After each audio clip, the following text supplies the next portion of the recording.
Assalamualaikum warahmatullahi wabarakatuh. Bismillah, alhamdulillah, wassalatu wassalamu ala sayyidina Muhammad Rasulillah wa ala alihi wa sahbihi wa man tabi'a sunnatahu wa jama'atah min yaumina hadha ila yaumin hadha. Yang saya hormati sahabat saya lama, tapi lama juga nggak ketemu. Saudara-saudara sekalian, terutama Mas Heri. Azum itu apa? Azum itu namanya siapa? Nama orang tua saya. Oh ya. Jen Gus Heri ya. Dan semuanya yang hadir. Saya pertama kali kenal dengan Gus Dur tahun 89. Saya masih belajar di Ummul Qura di Mekah. Ceritanya begini. Di sana itu kalau ujian S2, saya waktu itu S2, lulus hari ini ujian, maka akhir bulan ini menerima beasiswa terakhir. Bulan depan sudah nggak terima. Sampai nanti kalau diterima S3 baru ada beasiswa lagi. Nah, kata pembimbing saya, kata promotor saya orang Mesir, tulisan saya sudah selesai itu jangan diserahkan dulu. Kamu nanti itu masih bulan Safar itu. Bulan Safar sana pakainya bulan Arab ya. Kalau diserahkan kamu lulus putus uang beasiswa. Jadi nanti diserahkannya Sya'ban saja. Nanti putusnya cuma Ramadan, Syawal ada tes S3, lulus, jadi paling 2-3 bulan lah nggak menerima beasiswa itu. Tapi dalam hati saya ganjel, masa tulisan sudah selesai nggak diserahkan ke fakultas, nggak enak rasanya. Saya serahkan bulan Safar, betul. Ujian akhir Safar, terakhir menerima beasiswa, Maulud, pada Maulud, Jumadil Awal, Jumadil Akhir, Rajab, Sya'ban, Ramadan, putus beasiswa. Nah iya, setelah itu baru Syawal, tes S3, lulus, baru ada beasiswa lagi. 7 bulan atau 8 bulan saya hidup tanpa beasiswa dengan anak 3. Luar biasa. Iya, dengan anak 3. Akhirnya saya terpaksa menjadi imam di masjid. Masjid Faqih namanya di Aziziyah, bukan masjid negara, masjid swasta. Orang kaya yang punya peternakan ayam satu-satunya waktu itu. Dengan gaji 1.000 real dan dapat kamar lah, dapat kamar, 1 kamar untuk tempat. Nekat saya. Jadi imam tuh berat loh. Di sana harus hadir kecuali ada halangan yang tertentu. Gak bisa seenaknya, harus terus ngimami tiap hari 5 kali. Berat loh. Kalau hanya seminggu khutbah Jumat enak gitu. Setiap hari ngimami 5 kali itu berat. Kecuali ada udzur baru saya wakilkan, saya cari teman untuk mewakilkan, ada urusan apa. Walhasil saya jadi imam masjid tidak lillahi ta'ala, karena ingin menyambung hidup, menunggu sampai lulus apa tidak S3 itu. Nah, tapi Tuhan yang ngatur, kehendak Tuhan yang ngatur. Dengan adanya saya jadi imam, saya terkenal. Kalau hanya mahasiswa saja belum terkenal. Jadi imam saya terkenal di kalangan TKI. Ada TKI yang rajin sholat di belakang saya, namanya Abdul Hamid dari Kuningan, masih saudara dengan Haji Sulaiman yang sahabatnya Gus Dur. Haji Sulaiman itu pas tahun itu pergi haji, Haji Sulaiman kata ketemu dengan Abdul Hamid yang TK ini, ada mahasiswa S3 imam masjid, S2 lulus S2 imam masjid, pinter gitu, itu lah. Jadi ayo sholat ke sana, sholat sana, mampir ke ruang saya, ngobrol, pulang lapor ke Gus Dur. Ada anak namanya Said Agil gini. Nah, Gus Dur umroh mampir ke saya. Jadi seandainya saya tidak jadi imam, belum tentu secepat itu kenal dengan Gus Dur. Ketika umroh itu dengan rombongan Kiai Nur Muhammad, banyak rombongannya. Gus Dur nggak mau tinggal di hotel, di rumah saya. Ya hari sehari cuma 24 jam tuh ngobrol lah 24 jam itu. Iya, ilmu ya apalah semua diobrolkan. Saya baru tahu kedalaman ilmunya Gus Dur dan kedalaman cara berpikirnya Gus Dur. Kemudian haji dengan Pak Harto, dengan Pak Yusuf Hasim, dengan Ketua Muhammadiyah, tidak mau tinggal di hotel yang dengan Pak Harto, misah mental, misah dengan saya di rumah saya waktu itu. Walhasil bertanya dengan saya lah kira-kira itu. Mulailah beliau sebelum saya pulang sudah ngomong di muktamar Krapyak dan dikutip oleh majalah Umat, waktu aja majalah Umat, kalau NU mau maju cara berpikir tasawuf harus dirubah. Ini ada anak yang lagi S3 nulis tasawuf, nanti kalau pulang akan merubah cara berpikir mainstream Pak. Jadi saya belum pulang nama saya udah dikenal di PBNU. Pak Bagja udah kenal, Mustafa Zuhad udah dengar nama saya kira-kira. Walhasil gitu ceritanya lah. Kemudian saya lulus 94 S3 cum laude. Saya pulang diterima Gus Dur ada tanah, kalau rumah bangun sendiri tapi tanah pesantren di sebelahnya Gus Dur sana. Begitu muktamar Cipasung saya diajak dan baru tahu kali itu muktamar yang sangat panas, muktamar yang sangat mengerikan, menakutkan. Tapi saya lihat Gus Dur tenang, yakin, percaya diri, sedikit pun tidak ada rasa takut, sedikit pun tidak ada rasa grogi. Padahal waktu itu kiai-kiai pun diancam, ditindas, jangan minum Gus Dur, asal ABG, asal bukan Gus Dur. Mau Pak Khalid Mawardi boleh, mau Fahmi Syaifuddin boleh. Ternyata nggak laku. Yang agak laku Abu Hasan karena ada uangnya. Jadi peserta muktamar itu ada kalanya kiai atau pengurus NU yang sudah dibawahi rasa takut atau sudah dihimbau dengan uang, atau malah yang paling konyol, peserta muktamar bukan pengurus NU yang dari luar Jawa itu kebanyakan. Waktu itu ada namanya Sospol pakai baju koko, pakai sarung kalungan sorban, kopiah hitam. Itu baru bukan pengurus NU, bukan itu. Tapi alhamdulillah muktamar Cipasung malah membesarkan Gus Dur yang luar biasa. Ditindas, ditekan, diancam, semakin Gus Dur itu besar. Dari situlah mulai Gus Dur menjadi sentral. Ya, semua yang non muslim, yang sekuler, yang kejawen, yang abangan, semua datang ke Ciganjur waktu itu. De facto pemerintah ada di Ciganjur waktu itu. Bukan di istana. Iya, Pak. Setiap hari tamu luar biasa, wartawan waktu itu masih aneh kan? Wartawan masih setiap hari kamera tuh di depan Masjid Gus Dur. Tamu itu siapa? Yang paling heran lagi ketika ada siapa? Dari Bank Dunia, bukan dari apa? Yang memberi utang pinjaman pada Pak Harto dulu. IMF, Habernis namanya. Itu waktu Pak Harto tanda tangan dia meteng-teng. Tapi datang Gus Dur di rumah Ciganjur, sepatunya dilepas, salamannya bungkuk. Hasil luar biasa waktu itu. Lagi orang kalau Allah besarkan manusia itu luar biasa. Orang luar negeri pun dengan Gus Dur tunduk. Semua akhirnya datang ke Ciganjur. Pak SBY, Pak Hartono yang tadinya berperan ketika Cipasung lah, karena dia mendagri waktu itu. Semua datang ke Ciganjur dan kita lihat perkembangannya luar biasa. Dari situlah kemudian selesai Cipasung saya diangkat menjadi wakil katib. Katibannya Pak Dawam Anwar. Jadi Dawam Anwar di Bekasi, saya wakil katib. Diajari oleh Gus Dur, diajari berani. Jadi Gus Dur itu guru saya, bukan guru baca kitab. Saya nggak pernah ngaji sama Gus Dur.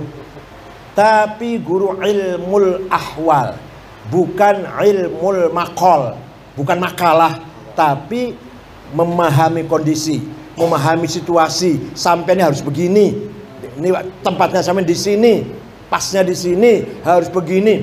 Banyak sekali pengalaman yang saya dapat dari beliau. Bukan pengalaman, bukan guru ilmu materi, bukan. Waktu itu sudah saya doktor cum laude dari Timur Tengah sudah, tapi tinggal ilmunya sampai dulu. untuk ini, gitu loh. Gus Dur itu menunjukkan begitu. Nah, suatu ketika saya masih baru itu diajak pergi kemana Gus? Sayo, melo aja, ikut aja. Dibawa ke Forum Demokrasi. Ada Rahman Taleng, Bondan, Ramo Magnis, Marsilam, ya ada semua itu. Saya disuruh ngomong, coba ngomong apa coba? Kalau suruh ngaji bisa, suruh agama bisa. Tapi waktu itu dipaksa suruh ngomong. Ya, saya cuma ngomong situasi politik di Timur Tengah, itu aja saya bisa. Saya belum paham politik sini, belum. Menurut Gus Dur itu dalam rangka mengkader saya. Kemeringet saya ngomong itu. Gak ngerti situasi sini, suruh ngomong di depan aktivis-aktivis yang seperti itu. Alah, pokoknya saya ngomong lah. Saya sekarang nggak ingat ngomong apa, waktu itu saya nggak ingat juga. Nah, kasus dukun santet di Banyuwangi. Laporan telepon dari pengurus NU, Gus ada kejadian Gus, 5 orang yang diduga dukun santet dibunuh Gus, terang-terangan bunuhnya. Gus Dur diam. Besok 2 hari lagi Gus, tambah 5 lagi Gus 10. Besoknya lagi 7 Gus, besok sampai 30 Gus Dur diam. Baru setelah 30 Gus Dur berteriak, bikin bentuk tim pencari fakta. Diwakilin ke saya dari PBNU-nya, Masya Allah. Padahal saya masih baru banget itu, ya masih baru lah. Nah, dari Mabes Polri ada, dari Mabes TNI juga ada. Ya, saya dari NU-nya berangkat ke Jawa Timur. Sebentar, tadinya maunya malam, ditunggu oleh Pak Imam Utomo waktu itu jadi gubernur baru 1 minggu atau 2 minggu. Pak Kapoldanya Joko Subroto, Pangdamnya, Pak Kapoldanya kalau sekarang Irjen dulu Maijen Samsuri. Ya, malam ditunggu, saya nggak datang. Walau sudah ditunggu itu oleh pemerintah Jawa Timur. Besoknya baru datang. Wah itu masuk koran itu. Saya agak ditunggu pemerintah Jawa Timur nggak datang. Lumayan lah, lumayan berita lumayan. Datang. Saya waktu didamping oleh Anam, Cak Anam Jawa Timur. Saya beberkan semua fakta-fakta yang saya dapatin. Anam juga. Joko Subroto kurang 15 menit keluar meninggalkan rapat itu. Malah masuk berita besar-besaran, Pangdam Jawa Timur ngambek. Pertemuan belum selesai sudah meninggalkan tempat. Nah, mulailah saya dikenal wartawan, mulai barangkali itu barangkali. Kalau sekarang disuruh, saya nggak mau, betul nggak mau saya. Turun ke Banyuwangi. Saat Banyuwangi diterima oleh Bupati, Dandim, Polres, diskusi.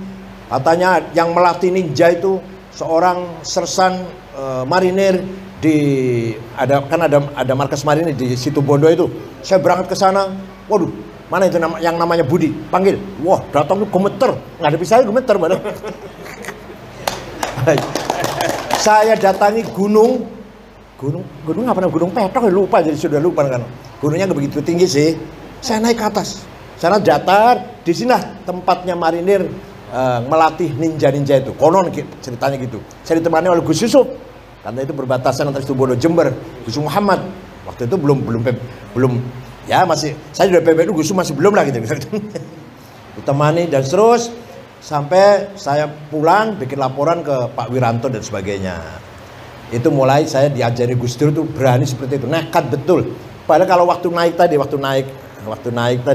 kalau jerongkongkan jatuh terus beritanya jatuh sendiri kan ya. Kecelakaan itu sudah jam 5:30 sore itu badan. Diantar oleh beberapa tentara, oleh beberapa polisi. Waktu naik itu ya kita rombongan sih. Kemudian kasus kerusuhan Mei 98, 18 Juli Mei, saya juga menjadi wakil ketua tim pencari fakta. Ketuanya Pak Marzuki Darusman, saya bukan ketuanya. Anggotanya Hakim Garuda Nusantara, Ibu siapa? Ibu Nur siapa Ibu? Lupa sih. Ada Nur Syahbani, satu lagi ada Nababan, ada Bambang Wijoyanto. Saya wakil ketuanya itu. Ya karena semua orang bukan melihat saya, melihat Gus Dur. Alhamdulillah ada beberapa hasil penyelidikan yang sekian yang diperkosa, sekian yang dibunuh, yang terbunuh dan sebagainya. Kita laporkan juga ke Pak Wiranto waktu itu, Pak Panglima. Walhasil setelah itu saya masuk ke anggota Komnas HAM. setelah jadi pencari fakta kerusuhan Mei itu. Pengalamannya agak lumayan juga saya ini. Jadi Komnas HAM, jangan sembarangan loh. Komnas HAM dulu dengan sekarang beda. Komnas HAM dulu berhadapan dengan tentara dan honornya 1.800.000. Kalau sekarang lumayan sekarang 800 kalau dulu waktu itu. Nah, begitulah cara bagaimana Gus Dur mendidik saya atau menggembleng saya. Begitu lahir PKB, saya menjadi jurkam nomor 1 di TV, nomor 1, dan saya tim 5. Ketuanya Ki Ma'ruf, wakilnya saya, Pak Rozi Munir, Pak Bagja, Mustafa Zuhad, yang menulis ADRT, Mabda' Siasi, mukaddimahnya ADRT PKB, itu tulisan saya itu. Hubungan antara agama dan negara, tulisan saya itu. Tapi begitu saya ya kampanye ya apa, Gus bilang apa? Sampean nggak usah pengen jadi DPR, gimana? Padahal pengen banget. Sampai Bu Mega datang, ikut pas saya itu orang oleh jadi DPR PKB, gue akui yo. Untuk saya saja PDI ya, nanti nomor 1 dari DKI jadi. Ojo, jangan coba. Udah, sabar. Lah, begitu Gus jadi presiden, saya diomongin lagi di Hotel Syahid. Saya harus sampai jadi menteri ya, Masya Allah. Pada orang semua meyakini saya akan jadi menterinya lah. Sampai Pak Amir Rais ketika nyusun kabinet, ada Amir Rais, ada Pak Akbar Tanjung. Saya nggak masuk sampai kaget Pak Amir Rais. Pasti gak dibawa ke Gus. Jawabnya apa jawabnya? Gak bisa bahasa Inggris, Masya Allah. Remeh banget jawabnya itu. Padahal nyuwun sewu ini cerita bukan cerita ya. Padahal yang jadi menteri agama Pak Tolha juga gak bisa bahasa Inggris sama aja. Pak Tolha Hasan, ya ini cerita bukan ini supaya perjalanan saya begitu. Begitu mau di Muktamar NU di Lubuk saya maju, yang tadinya Gus Dur itu mendukung, kurang 6 bulan Gus Dur nggak dukung. Dukungnya Pak Hashim Muzadi. Gak apa-apa, itu saya terima, itu supaya saya mateng betul itu. Saya tetap maju. Ya kalah. Didukung presiden Pak Hashim. Masa pasti menang. Tapi walaupun begitu terpautnya hanya 35. Terpautnya 35 dengan Pak Hashim. Dengan segala Gus Dur perintahkan kepada semua kirim fax dari Italia. Waktu itu buka muktamar pergi Italia. Ada fax datang masuk ke Kiai Idris. Jangan, harus Hashim Muzadi yang jadi.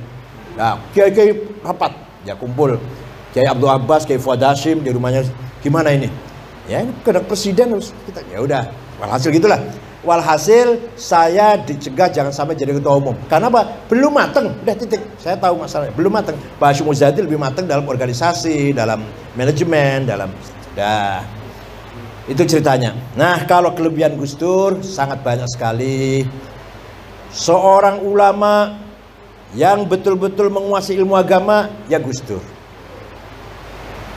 Terutama sekali sejarah, peradaban, filsafat dan seterusnya. Bukan hanya sejarah Islam, sejarah dunia, bukan hanya sejarah dunia, sejarah Cina, sejarah mana aja dia tahu. Namanya orang terkenal, ulama, filosof, raja, penguasa, orang kaya, artis, terus olahragawan atlet, nah apal namanya. Sedunia lu ya, sedunia, bukan se-Indonesia bukan. Namanya pemain sepak bola Spanyol siapa-siapa, pemain sepak bola Prancis siapa-siapa, pemain sepak bola Brazil siapa-siapa, apal itu. Artis siapa-siapa, artis terkenal yang terkenal ya. Orang kaya siapa-siapa di dunia ini, orang pinter siapa-siapa di dunia ini. Terus saya baru kagum dengan Gus Dur itu. Nggak punya buku agenda harian, nggak punya. Memori itu nggak punya. Tanggal sekian ke sini, tanggal sekian ke sini, tanggal sekian ke sini. Suatu ketika, saya habis ngimami sholat di Masjid Gus Dur, duduk di kursi depan, datanglah Pak Mundir siapa? Depan itu Mundir Suparta. Gus Dur, wonten. Saya lagi nunggu nih, belum pulang dari luar kota ini mau pulang. Tadi saya telepon, belum ada HP kan? Saya telepon ke rumah, Gus Dur jawab kok. Gus Dur jawab, saya telepon, Gus saya mau sowan apa? Mau undang acara tanggal sekian. Waduh maaf nggak bisa. Itu haulnya Kiai Ali Maksum. Yakin Gus Dur suaranya itu bukan pembantu, bukan siapa-siapa. Gus Dur gak ada. Saya lagi duduk lagi nunggu ini. Betul Gus Dur datang. Gak lama Gus Dur datang. Salaman masuk, menyampaikan maksudnya. Gak bisa Pak. Malam itu saya haul kelapa. Persis jawabannya kayak di telepon tadi. Tapi waktu ditelepon tuh siapa itu? Nah itu yang luar biasa di situ. Kejadian betul itu, kejadian betul.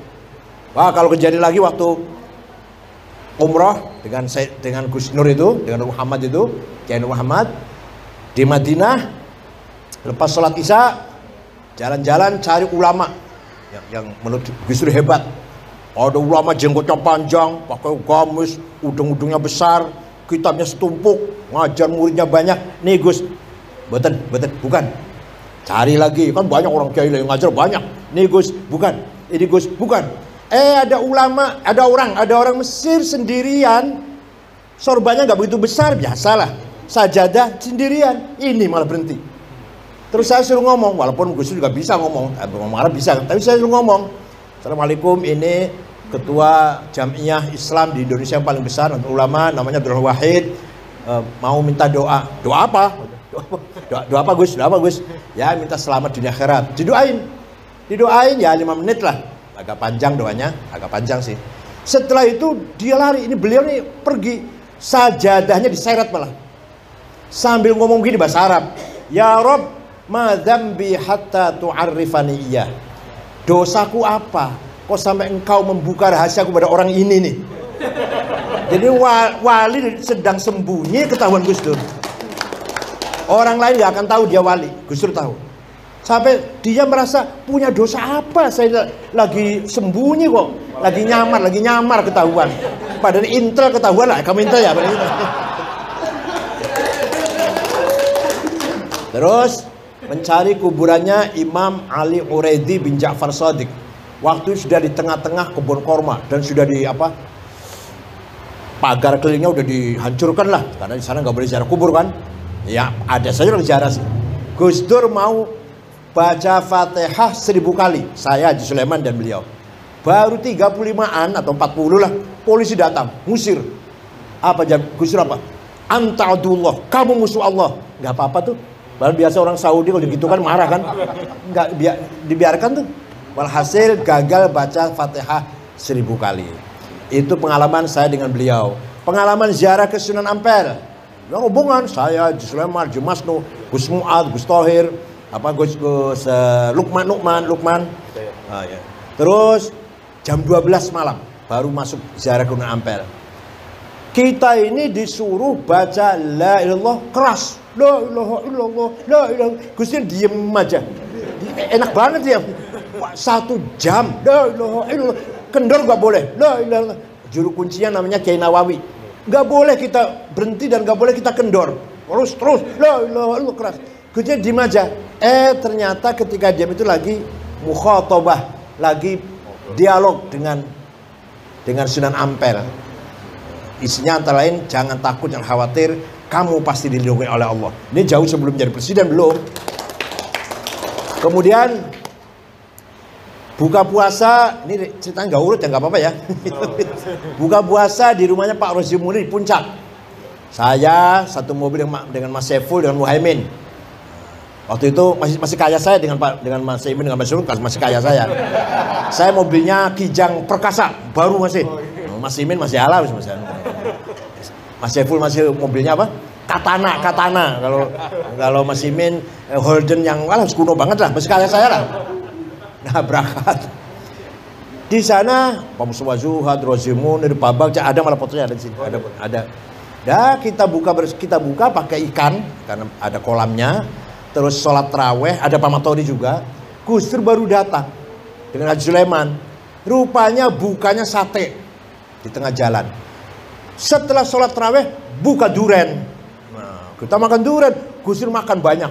Oleh Mbak Ya ini ditegur, Pak, orang popo, nggak apa-apa. Pulang dari sana jam 2 muntah-muntah di rumah. Besoknya masih menghadiri buka bersama undangan media Indonesia, koran media Indonesia. Gus Dur datang. Besoknya itu baru sudah keadaan kurang sehat lah. Pulang dari media Indonesia ke PBNU sudah nggak bisa turun dari mobil. Di papa, muntah-muntah di toilet. PBNU yang jelek itu bukan PBNU sekarang, yang jelek itu langsung dibawa ke Cipto. Jam 9 malam digeragaji, dioperasi otaknya. Jam 1 siang siuman. Langsung cepat sekali itu. Begitu siuman, mendengar suaranya anak-anak di luar kamar, apa pertama kali yang diucapkan Gus Dur? Bocah-bocah, wei sego. Beliau lupa bahwa itu bulan puasa. Tapi ingatnya ini anak-anak dikasih makan. Ini anak-anak kasih makan. Coba, pertama kali ingat itu, pertama kali ucap. Ku bocah-bocah wei sego itu. Kalau bukan Gus Dur sudah bablas itu dioperasi. Nah, ringkas cerita, pulang ke rumah masih dalam keadaan pemulihan. Di kamar saya, Caimin, Saifullah Yusuf, Cakrawardaya, mantan Menteri Koperasi, Wisnu sekarang Ketua Golkar Jawa Tengah sekarang, waktu itu belum, masih pengusaha. Gus Dur tidur, kalau pelan-pelan kita ngomong terus tiduran, tiba-tiba duduk. Mengko aku jadi presiden. Kita ini kaget orang lima ini Gus Dur konslet ini.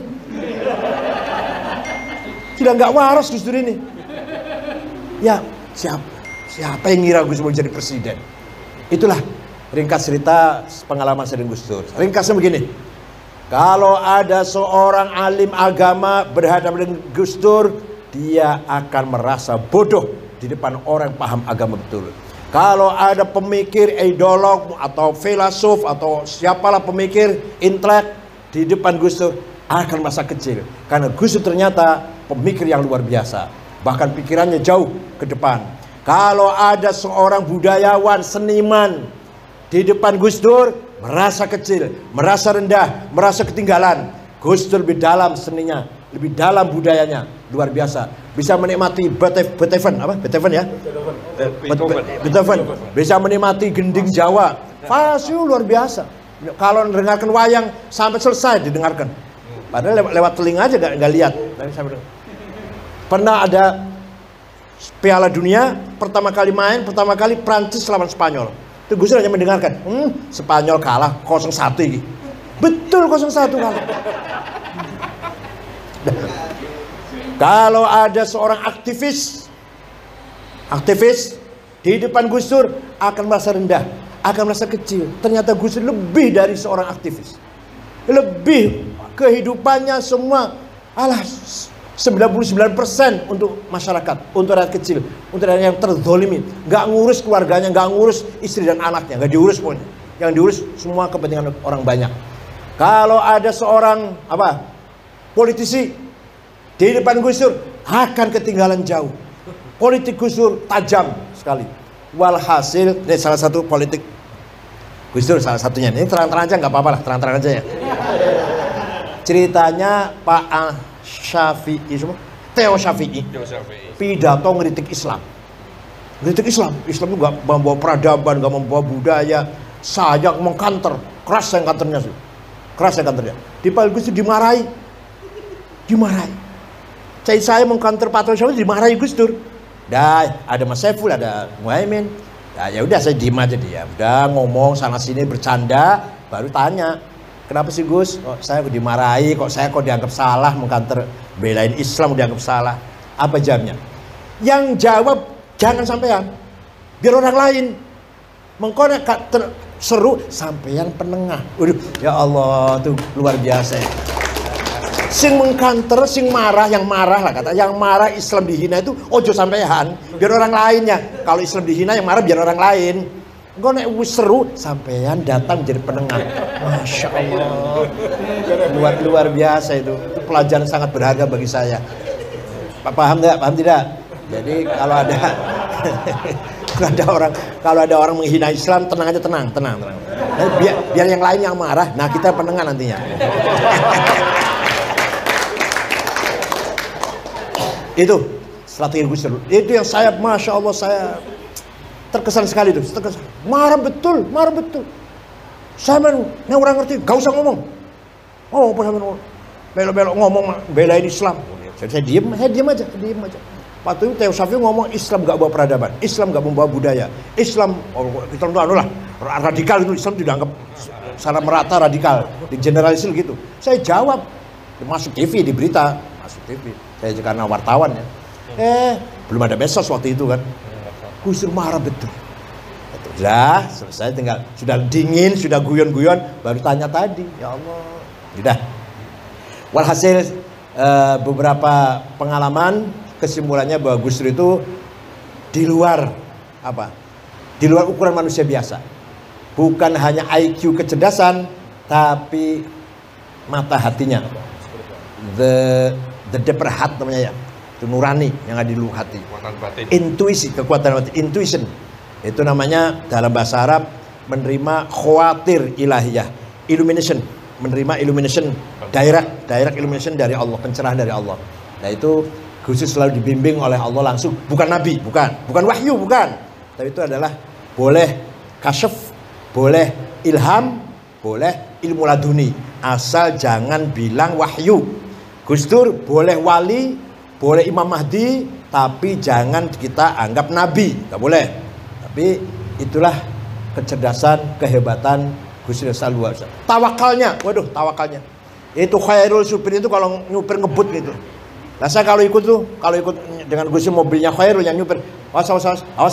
Gus Dur enggak tuh, tenang aja. Padahal kalau nyupir ngawur Khairul itu, Khairul Waton namanya tuh, supirnya. Saya ya di sebelahnya Gus Dur, awas hati-hati. Khairul enggak, tenang aja Gus Dur mau apa. Naik pesawat tenang, nggak pernah takut apa nggak pernah. Ya Allah. Dulu kan nggak ada HP ya, ceritanya. Telepon dengan siapa ya? Dulu lupa namanya. Pokoknya telepon tokoh masyarakat lah. Ngerasani Pak Harto dalam HP itu. Sudah selesai ngomongnya. Ini disadap loh. Wah orangnya ketakutan. Orang sebelah sana ketakutan. Ini omongan kita disadap loh ya. Itu orang yang sana ampun-ampunan sana. Pejabat di Kementerian Transmigrasi waktu itu. Dirjen ya. Pokoknya ngeritik Pak Harto lah. Gus Dur pun nimpal ya yuk. Begitu. Walhasil itulah kehebatan Gus Dur, terutama sekali setelah Muktamar Cipasung. Simbol perlawanan terhadap kediktatoran, simbol perlawanan terhadap kezaliman waktu itu adalah Gus Dur. Nah kita ini pengalaman memimpin NU yang selama Gus Dur pimpin itu, mari kita jalan itu bagi-bagi, jangan saya semua. Saya nggak seperti Gus Dur, bagi-bagi. Teddy harus berperan, Pak Edi harus berperan, saya perannya ngaji saja lah gitu. Maka harus kolegial, cari orang yang perfect kayak Gus Dur ya sulit. Tapi kita bagaimanapun prinsip kita nggak bisa bergeser. NU punya prinsip yang tidak bisa bergeser. Tawassut moderat itu butuh cerdas. Kalau nggak cerdas nggak mungkin tawassut. Orang kalau nggak cerdas nggak mungkin tawassut. Ya kalau orang nggak tawassut ya nggak cerdas itulah. Kedua, tasamuh, toleran. Orang toleran berarti akhlaknya mulia. Orang nggak toleran berarti akhlaknya ada sesuatu dalam akhlaknya. Jadi kalau mau akhlaknya mulia, tasamuh. Kalau mau cerdas, tawassut. Atau dibalik, kalau mau tawassut cerdas. Kalau mau toleran ya akhlaknya mulia dulu, baru bisa toleran. Nah itu kita prinsip. Dan tetap kita nggak lepas dari Quran, jangan khawatir. Contoh satu aja nih. Wala tasubbul ladzina yad'una min dunillah fayasubbul adwan bighairi ilm kadzalika zayyana likulli ummatin amalahum. Gus Dur enggak pernah dalil, tapi kalau saya keluarkan Qur'annya. Kalau Gus Dur enggak pernah kutip Quran. Jangan kamu sekali-kali mencaci maki Tuhan orang lain. Wala tasubbul ladzina yad'una min dunillah. Nanti mereka mencaci maki Tuhanmu Allah. Akan terjadi saling caci maki bighairi ilm yang enggak ada gunanya. Kadzalika zayyana likulli ummatin amalahum. Demikianlah kata Allah, saya jadikan bagi setiap umat, setiap kelompok punya kebanggaan dengan agama dan budayanya masing-masing. Coba Qur'annya itu. Gus Dur enggak pernah mengeluarkan ayat itu. Demikian kata Allah, masing-masing umat itu punya budayanya, punya karakternya, punya agamanya. Jangan kamu caci maki atau melecehkan. Bahkan harus kita saling menghormati. Itu salah satu ayat yang paling penting, prinsip Nahdlatul Ulama seperti itu. Oleh karena itu, apapun kondisi situasinya, bagaimanapun, ayo kita bersama-sama menjaga, merawat, menyelamatkan dan memperkuat Nahdlatul Ulama sebagai kekuatan civil society yang sudah bukti nyata peranannya dalam membangun bangsa yang dua ya, bangsa yang beragama dengan benar dan bangsa yang bernegara dengan benar. Gus Dur mewarisi kearifannya ayahandanya Wahid Hasyim. Wahid Hasyim begini ceritanya. Wahid Hasyim ketika kan beliau anggota BPUPKI, tanggal 18 Agustus 45 rapat, ketuhanan yang Maha Esa dengan berkewajiban menjalankan syariat Islam bagi para pemeluknya. Nah ini tambahan ini 7 kata orang-orang non muslim terutama dari Indonesia Timur nggak setuju. Karena nanti jadi negara Islam kalau ada syariat-syariat begini. Nggak setuju. Kalau dipaksa saya keluar dari NKRI. Kira-kira begitu bahasanya. Kiai Wahid Hasyim pulang ke Tebuireng karena belum ada WA kan. Menghadap ayahandanya Kiai Hasyim Asy'ari gini. Kiai Hasyim Asy'ari jawabnya, ya nanti malam saya sholat dulu minta petunjuk pada Allah. Besok pagi Wahid saya setuju Piagam Jakarta 7 kata itu dicoret, saya setuju. Yang penting negara kuat dulu. Kalau udah kuat, ayo kita membangun peradaban Islam di atas negara yang kuat. Negara bersatu kuat, ayo kita bangun masjid, madrasah, pesantren, tabligh, ceramah, Islam, ngaji di atas negara yang kuat. Lah kalau belum negara yang sudah bertengkar masalah syariat Islam, negaranya belum kuat, syariatnya nggak akan jalan. Contohnya betul Afghanistan. Soviet lari langsung bicara negara Islam, ini negara Islam, syariat Islam. Sampai sekarang 40 tahun perang saudara. Syariat Islamnya nggak terbukti, negaranya carut marut nggak karu-karuan. Padahal cuma 7 suku padahal cuma sukunya. Walhasil itulah kearifan Kiai Hasyim Asy'ari yang diwarisi oleh Wahid Hasyim, Kiai Wahid Hasyim. Kiai Wahid Hasyim itu mewariskan kearifannya kepada putranya Gus Dur atau Kiai Abdul Wahid. Mari kita semua mengenang jasa beliau, menghormati al-maghfur wal marhum, al-maghfurlah wal marhum Kiai Abdul Wahid. Askanahu fi jannatih, taghammadahu fi rahmatih, taqabbal hasanatih wa tajawaz an sayyiatih. Syukran wa dumtum fil khairil barakati wan najah. Wallahu fi aqwamit thariq. Wassalamualaikum warahmatullahi wabarakatuh.